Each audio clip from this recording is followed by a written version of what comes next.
Hello everyone. Now again I welcome you all in the session of types of probability sampling. इसके पहले जो part 1 का video था उसमें हमने कुछ टर्मिनोलॉजी डिस्कस किया था।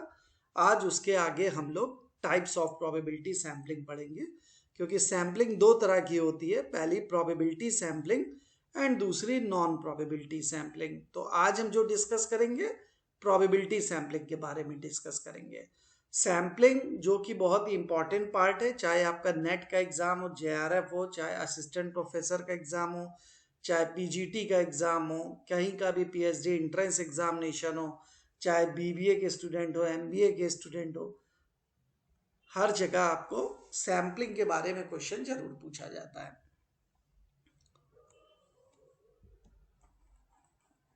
Then what is sampling? The process of obtaining information about population by examining only a part of it.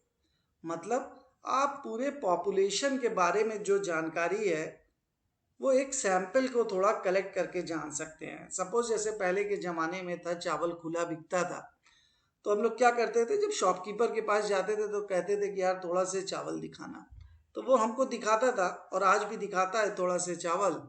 तो उसको देख के हम जज कर लेते हैं कि पूरे के पूरे बोरे में चावल की क्वालिटी कैसी होगी। तो हम लोग क्या कर रहे हैं, bye examining only A part of it, केवल एक पार्ट को जज किया और हमने पूरे पॉपुलेशन के बारे में बता दिया कि कैसा है। अब सपोज किसी क्लास में स्टूडेंट्स हैं, हमें उनका इंटेलेक्चुअल लेवल देखना है कि कैसे हैं क्लास में, इंटेलेक्चुअल लेवल कैसा है।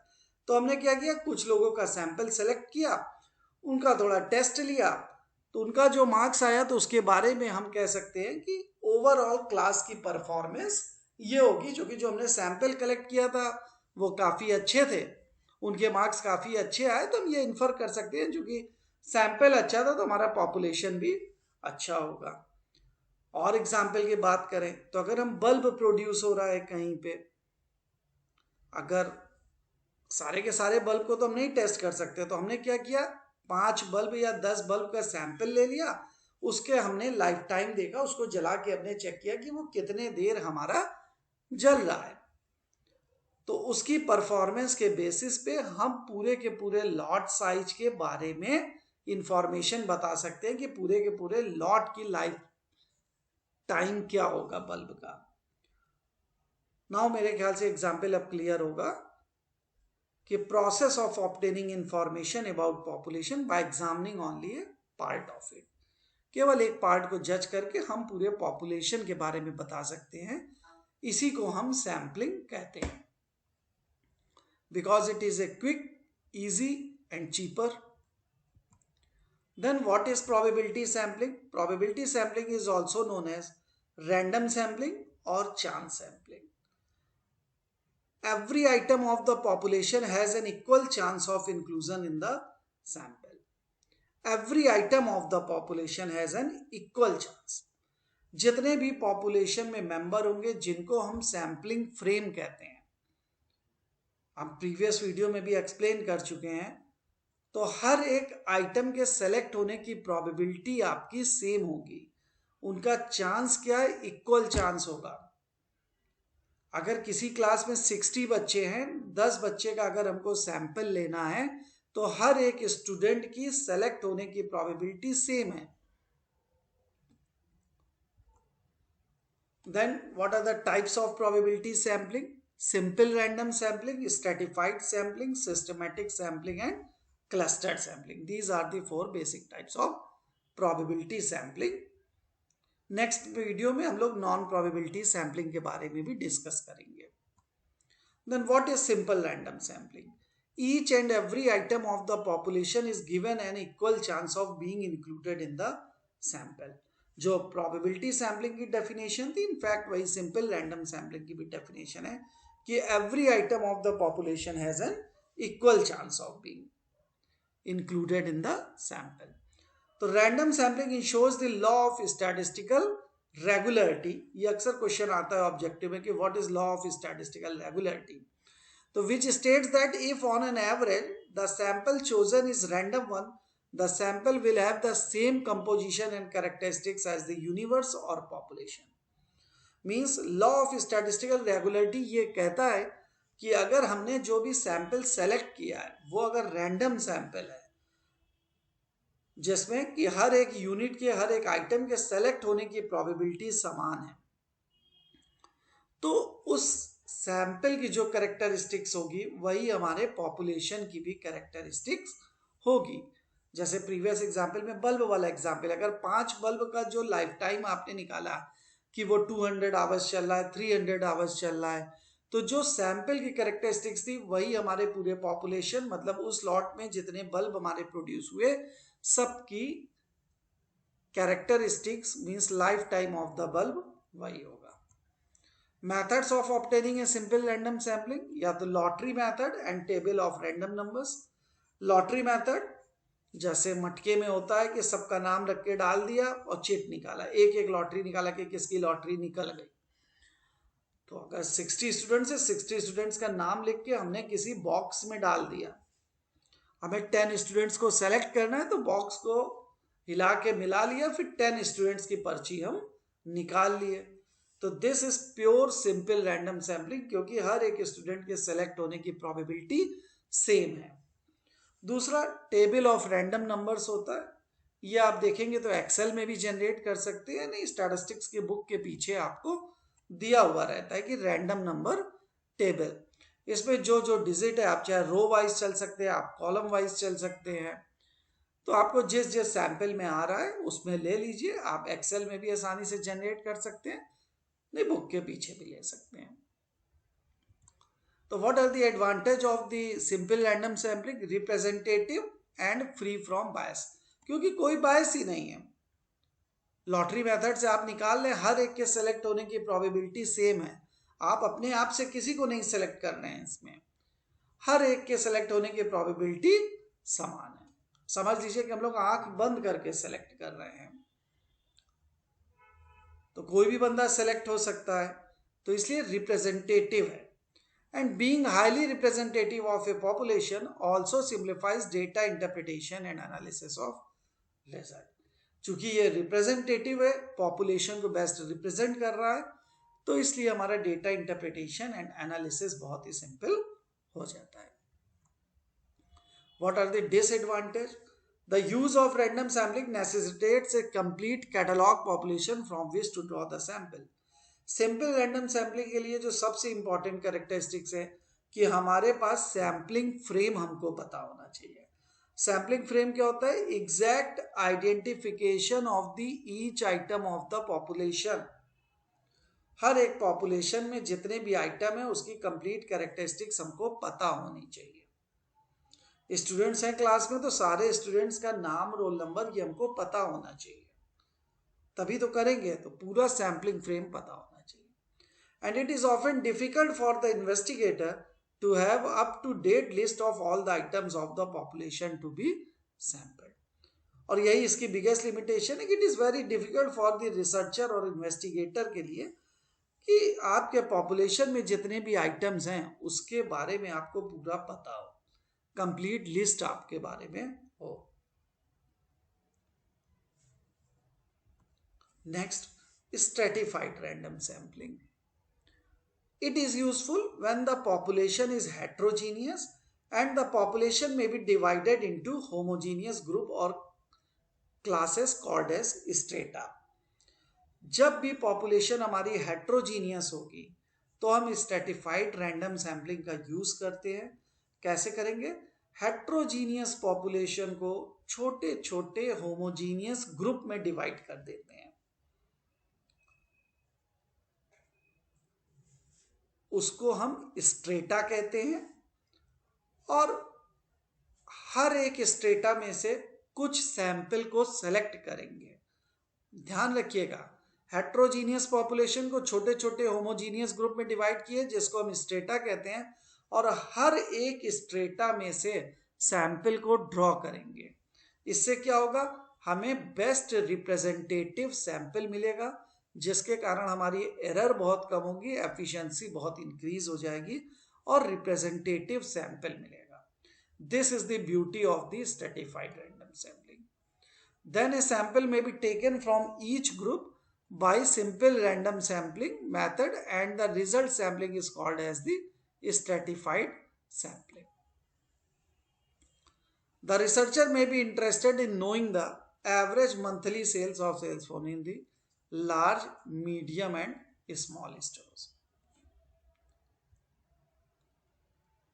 The strata should be homogeneous as possible within each stratum and as heterogeneous as possible among various strata. तो among strata विद इन में 1 2 3 4 नंबर का स्टेटा बनाए, सपोज के लिए 4 क्लासेस बन गए, 4 स्टेटा है आपके पास, तो विद इन स्टेटा होमोजीनियस होना चाहिए एंड बिटवीन हेट्रोजीनियस होना चाहिए. Suppose example, if the interest is to estimate the expenditure of households on entertainment, the appropriate criteria for stratification would be the household income. हमको ये जानना है कि लोगों का हाउसहोल्ड्स का इंटरटेनमेंट के ऊपर कितना पैसा खर्च होता है, तो हमको स्ट्रेटिफाइड सैम्पलिंग यूज करना पड़ेगा, क्योंकि इनकम के बेसिस पे हम उसको स्ट्रेटिफाइड करेंगे. सोसाइटी में कई तरह के लोग हैं, हायर इनकम ग्रुप है, मिडिल इनकम ग्रुप है, लोअर इनकम ग्रुप है. क्या है? हेट्रोजीनियस पॉपुलेशन है ना, higher income, lower income, middle income group है. तो हमने क्या किया, 3 भागों में डिवाइड कर दिया, higher income, lower income, middle income. Higher income आपस में सब हायर इनकम वाले हैं तो होमोजीनियस ग्रुप, मिडिल इनकम में मिडिल इनकम वाले हैं, लोअर इनकम में लोअर इनकम ग्रुप वाले हैं. तो बिटवीन स्ट्रेटा हेट्रोजिनिटी बहुत ज्यादा है, लेकिन विद इन में होमोजिनिटी ज्यादा है. अब हम क्या करेंगे, इन तीनों में से जो हायर इनकम के ग्रुप है, मिडिल इनकम और लोअर इनकम के ग्रुप के जो लोग हैं, इसमें से हम हर में से कुछ सैंपल को सेलेक्ट कर लेंगे with the help of simple random sampling, और उनकी कैरेक्टरिस्टिक्स के बारे में, उनका एक्सपेंडिचर पैटर्न जानने के बाद हम पूरे के पूरे हाउस होल्ड्स के बारे में बता सकते हैं कि इनका एक्सपेंडिचर में कितना पैसा या इंटरटेनमेंट में इनका कितना पैसा खर्च होता है. अगेन स्ट्रेटिफाइड सैम्पलिंग 2 तरह की होती है, proportionate allocation scheme and non proportionate. Proportionate मतलब इन प्रपोर्शन, आपके स्ट्रेटा की जो साइज होगी उसके प्रपोर्शन में हम सैंपल ड्रॉ करेंगे. In this scheme, the size of the sample in each stratum is proportional to size of the population of the strata. अभी समझते हैं एग्जाम्पल से. If we have 10,000 households in a city in such a way that 1,500 of them are higher income group, 3,500 of them are middle income group, and the remaining 5,000 are lower income group. तो 10,000 house holds हैं, हमें पता है कि 1,500 higher income group, 3,500 middle income group and 5,000 lower income group के हैं. If a sample of 100 is to be chosen from all the 3 strata, the size of the sample from strata 1 would be. हमें कितने का sample चाहिए? केवल 100 लोगों का चाहिए. तो प्रोपोर्शनेट है, हर एक स्टेटा में जितने पॉपुलेशन है उसके हिसाब से हम अपना सैंपल ड्रॉ करेंगे. तो देखिए पहले स्टेटा में हायर इनकम ग्रुप कितने थे? 1,500 एंड स्मॉल एन 100 का सैंपल ड्रॉ करना इंटू 1,500 अपॉन टोटल 10,000. तो पहले से कितने का सैंपल ड्रॉ करेंगे? 15 का ड्रॉ कर लेंगे. देन मिडिल इनकम के 3,500 हाउस होल्ड्स हैं, तो 3,500 upon 10,000 multiplied by 100 that is 35. Then strata 3 में 5,000 लोअर इनकम ग्रुप के मेंबर हैं, तो 5,000 upon 10,000 multiplied by 100 that is 50. तो देखिए 50 प्लस 35 प्लस 15, 100 का सैंपल हमारा ड्रॉ हो गया. तो this is the proportionate stratified sampling, जिसमें हम जो स्टेटा से सैंपल ड्रॉ करेंगे वो स्टेटा में कितने मेंबर हैं इसके बेसिस पे हमारा डिसाइड होता है. And this is the formula to calculate the sample. Next, this way the size of the sample chosen from each stratum is proportional to the size of the stratum. Once we have determined the sample size from each stratum, one may use the simple random sampling or the systematic sampling or any other sampling designed to take out sample from each of the strata.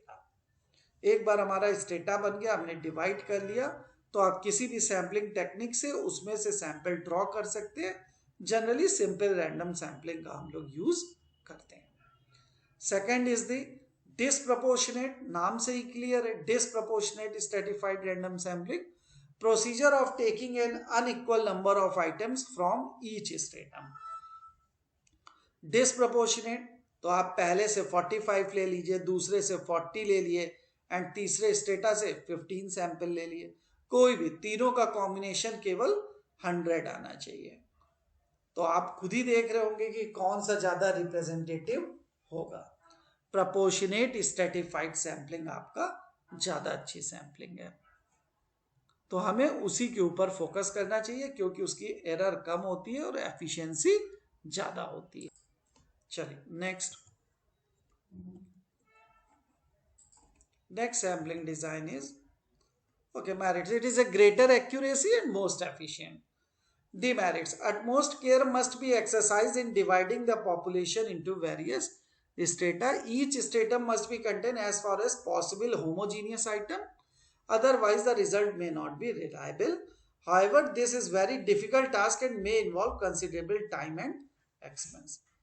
Main demerits ये कि strata को divide करने में हमें ज़्यादा care की ज़रूरत है और स्टेटा ऐसा डिवाइड करना चाहिए कि विद इन होमोजीनियस हो एंड बिटवीन हेट्रोजीनियस हो.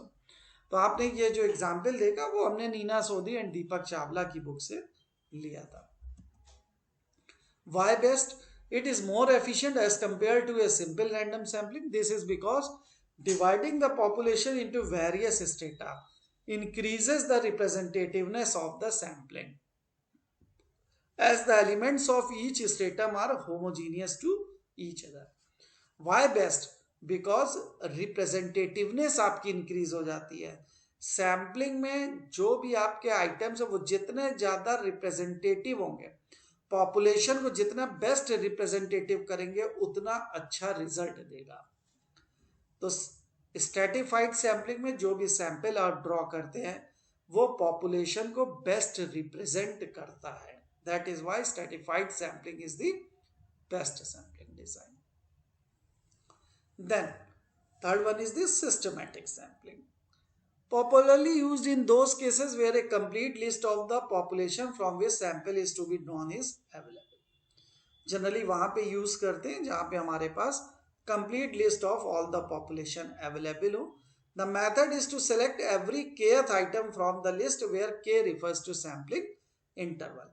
Every kth item को हम select करेंगे. First of all, a sampling interval given by k is equal to capital N upon small n is calculated, where n is the size of the population and small n is the size of the sample. It is seen that the sampling interval k should be an integer. If it is not, then convert it into the integer. Now example, if a complete list of 1000 students of a college is available and if we want to draw a sample of 100 students, this means that we must take every 10th student, means 1000 upon 100, that is 10. Interval क्या आया आपका? Sampling interval 10 आया. Means हर 10वें student को select करेंगे. तो पहले को तो एट रैंडम सेलेक्ट कर लीजिए, उसके बाद हर 10वें स्टूडेंट को सेलेक्ट कर लीजिए. तो मान लीजिए पहले को आपने 5th वाले स्टूडेंट को आपने सेलेक्ट किया प्लस 10. नेक्स्ट कौन सा होगा? 15 नंबर वाला. फिर कौन सा? 25. फिर कौन सा? 35. फिर कौन सा? 45. फिर 55. इस तरह से आप एक सीक्वेंस में सेलेक्ट करते चले जाएंगे. This is known as systematic sampling. Another example, there are 1000 grocery shops in a small town. These shops could be arranged in an ascending order of their sales, with the first shop having the smallest sales and the last shop having the highest sales. If it is decided to take a sample of 50 shops, then our sample interval k will be equal to 1000 divided by 50, that is 20. क्या है, 1000 grocery shop है हमारे पास और हमें 50 का sample लेना है, 50 shop का सैंपल हमको लेना है. कैसे करेंगे, 1000 डिवाइड बाई 50, 20 आ गया. मतलब हर एक 20 शॉप को आप लेते जाइए. तो पहले को एट रैंडम सेलेक्ट कर लिया. Suppose the chosen number is 10. पहले क्या किया, 10 नंबर की ग्रोसरी शॉप को आपने ले लिया. तो दूसरी कौन होगी, 10 प्लस 20 इज इक्वल टू 30, फिर 30 प्लस 20 इज इक्वल टू 50. ऐसे शॉप को आप सेलेक्ट करते जाइए. Advantage, quite common as it is very easy and cheap to select a systematic sample, and one does not require a complete sampling frame to draw a systematic sampling. Disadvantage, hidden periodic trait. क्या है, hidden periodic trait. अब मान लीजिए आपने हर एक 5th student को select किया. हो सकता है हर एक 5th स्टूडेंट पढ़ने में बहुत अच्छा हो, 5-5 के इंटरवल पे ले रहे हैं, तो हर एक 5वें इंटरवल वाला स्टूडेंट बहुत अच्छा है. हो सकता है हर एक 5वें स्टूडेंट वाला बहुत वीक है. बल्ब प्रोड्यूस हो रहा है, आपने सिस्टमेटिक सैम्पलिंग लिया है, 1000 का बल्ब प्रोड्यूस हुआ है, आपने सोचा कि 50 का सैंपल लेंगे. तो आपने क्या किया, 50 अपॉन 1000, हर 20 बल्ब को आपने सेलेक्ट कर लिया. तो हर 20 बल्ब हो सकता है फ्यूज प्रोड्यूस हो रहा है. हर 20 बल्ब कैसा प्रोड्यूस हो रहा है, फ्यूज प्रोड्यूस हो रहा है. तो आपने उसके बेसिस पे तो पूरे की पूरी लॉट को रिजेक्ट कर देंगे कि हर बल्ब फ्यूज प्रोड्यूस हुआ है. तो this is the biggest drawback. Hidden periodic trait कोई ना कोई हो सकता है. The next is the cluster sampling. जैसे स्ट्रेटिफाइड सैम्पलिंग में जो हम डिवाइड करते थे पॉपुलेशन को, हेट्रोजीनियस पॉपुलेशन को छोटे छोटे होमोजीनियस ग्रुप में, उसको स्ट्रेटा कहते थे. इसमें हम क्या कहते हैं, क्लस्टर कहते हैं. The research divides the population into separate group called as clusters. Then a simple random sample of cluster is selected from the population. Population को किस में डिवाइड कर दिया, छोटे छोटे ग्रुप में डिवाइड कर दिया, जिसको हम क्लस्टर कहते हैं. Then a simple random sample of cluster is selected from the population. जब आपने अपने पॉपुलेशन को छोटे छोटे ग्रुप में डिवाइड किया, जिसको क्लस्टर कहते हैं, तो फिर आप उसमें 2 या 3 क्लस्टर को पूरा का पूरा कंप्लीट इन्यूमरेशन करके तब डिसीजन देते हैं. मतलब सेंसस स्टडी करेंगे. The researcher conducts his analysis on data from the sample clusters. All the units of each selected clusters are enumerated. आपने पॉपुलेशन है, सपोज करिए 10 क्लस्टर में आपने डिवाइड कर दिया. अब 10 क्लस्टर में डिवाइड कर दिया तो उसमें से सिंपल रैंडम सैम्पलिंग के थ्रू हमने 3 ही क्लस्टर सेलेक्ट किए और उस 3 क्लस्टर के अंदर जितने भी एलिमेंट हैं सबसे हमने पूछताछ किया, सबकी कैरेक्टरिस्टिक्स को जाना. तो उन 3 क्लस्टर के बारे में जानने के बाद उसके बाद हम पूरे के पूरे पॉपुलेशन के बारे में अपनी फाइंडिंग बता सकते हैं. The entire population is divided into various clusters in such a way that the elements within the cluster are heterogeneous. However, there is a homogeneity between the cluster. This is opposite of the stratified sampling. Stratified sampling में क्या था, within the strata homogeneous. इसमें क्या है, within the cluster heterogeneous. There is a homogeneity between the cluster. लेकिन stratified sampling में between the cluster heterogeneity होनी चाहिए. तो clustered sampling is useful when population under a survey are widely dispersed and drawing a sample random sampling में भी impractical. मान लीजिए one may assume that there is a company having its corporate office in a multi-story building. First floor पे कौन है, marketing वाले. Second floor पे finance वाले. थर्ड फ्लोर पे एचआर वाले. फोर्थ फ्लोर पे प्रोडक्शन वाले. इस तरह के मल्टी स्टोरी बिल्डिंग में है. तो there is a marketing department. तो मार्केटिंग डिपार्टमेंट में हमारा मार्केटिंग का president, vice president, management trainee सब लोग बैठेंगे. There would be a lot of variation in the amount of salaries they draw and hence a high amount of variation in the amount of money spent on entertainment. हमें ये जानना है कि ये cluster के लोग अपना इंटरटेनमेंट के ऊपर कितना पैसा खर्च करते हैं। तो विद इन मतलब एक मार्केटिंग ग्रुप में देखेंगे तो हेट्रोजिनिटी कितनी ज़्यादा है, कम सैलरी से लेके मैक्सिमम सैलरी तक के लोग हैं, तो हेट्रोजिनिटी बहुत ज़्यादा है। सिमिलरली सेकेंड फ्लोर पे गए, फाइनेंस डिपार्टमेंट वाले लोग हैं, similar pattern, vice president finance, management training finance, similarly और फ्लोर पे चलते जाएंगे। Now, if each of the floors could be treated as clusters, we find that there is homogeneity between the cluster, but there is a lot of heterogeneity within the cluster. Marketing department, finance department, HR department, there is a homogeneity क्योंकि हर में minimum salary से maximum salary तक के लोग होंगे, तो with in में ये हेट्रोजिनिटी है लेकिन बिटवीन में होमोजिनिटी है। नाउ ए सैंपल ऑफ से मार्केटिंग, प्रोडक्शन, HR, अकाउंट्स सारे फ्लोर पे हैं। हमने क्या किया, 2 या 3 क्लस्टर को एट रैंडम सेलेक्ट कर लिया और उसमें जितने भी बंदे हैं, चाहे लोअर इनकम वाले ग्रुप के हैं, चाहे वाइस प्रेसिडेंट है, चाहे AVP है, सबका हमने सर्वे लिया, सबसे पूछताछ किया कि आपका इंटरटेनमेंट में कितने पैसे खर्च होते हैं। तो उस बेसिस पे हम पूरे के पूरे ऑर्गेनाइजेशन के बारे में एक फाइंडिंग को जनरलाइज कर सकते हैं कि हाँ भाई, इस ऑर्गेनाइजेशन में लोगों का इंटरटेनमेंट के ऊपर इनकम का 10%, 20% पैसे ये लोग इंटरटेनमेंट पे खर्च करते हैं। तो ये रहा आपका cluster sampling. Thank you everyone for watching this video and